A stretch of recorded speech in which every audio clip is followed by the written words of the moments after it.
Umalume mina ngangisola but ngamkhuza umalume ngathi malume njengoba uthethe umama osekhulile ngoba umalumekazi wadlula emhlabeni ngathi njengoba uthethe umalumekazi osekhulile ulabantu bakhe njalo abantu bakhe basemazweni. So don't relax ukuthi wena uzenzele impilo yakho. Uyabona yena umalume walahla abakhe abantu bakhe balahla abahamba bahlala kibo kakani bahlala umalume abo baya ngaphi ngaphi. But ngikhuza ngithi malume impilo vela yenziwa njalo but wangangizwisisi umalumami. Hayi wasuka umalume endlini yakhe umalume wagcina vele thina singasafiki khona esehlala lo ngubani lo nkosikazi omusha umalumekazi omusha yena lo labantu abakhe abase UK. Then kwasebekhulunyiswana kwathiwa indlu lana ikumalosa bhabha kumbe emalosa bhabha kanjani yathengisa indlu kaMalume. Abantwana labana bathenga enye indlu ngaphi kwenye indawo endaweni ezidurayo asoze ngizikhuluma indaba zabantu ziyahlupha kusasa kuyathiwa ziphume ngami. So sokuthenga indlu liyana umalume wafana abana batala bathathu nini umalume wasala ngapha belindi ukuthi ione entsha ingene yabi kuyiona wabephuma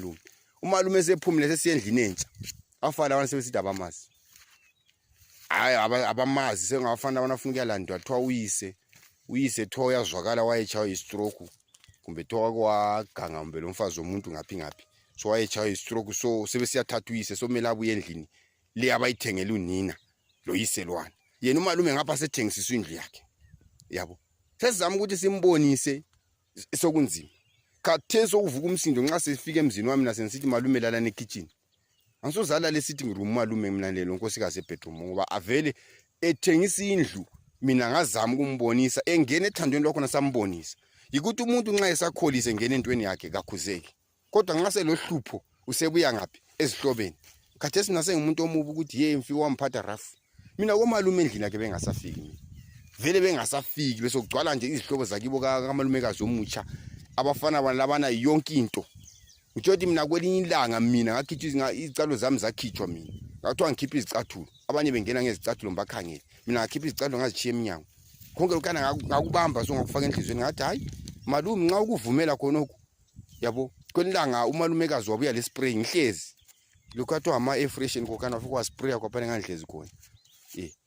wasprayer ebamba amakhala vele ngathi ngaba kwazi ukuthi victim yimi lapho akula asozo spray eceleni komunye umuntu onukayo yimi ngathi ngazithulile ngazenza ngathi amboni but ngasuka ngavalelisa khathesi umalume lohlupha indlu wathengisa ngala basamfuna abantwana bomfazi sokuthiwa kaphuma phela uyise sebemthethe bamthengela iwheelchair sekhona uyise so uzubona ukuthi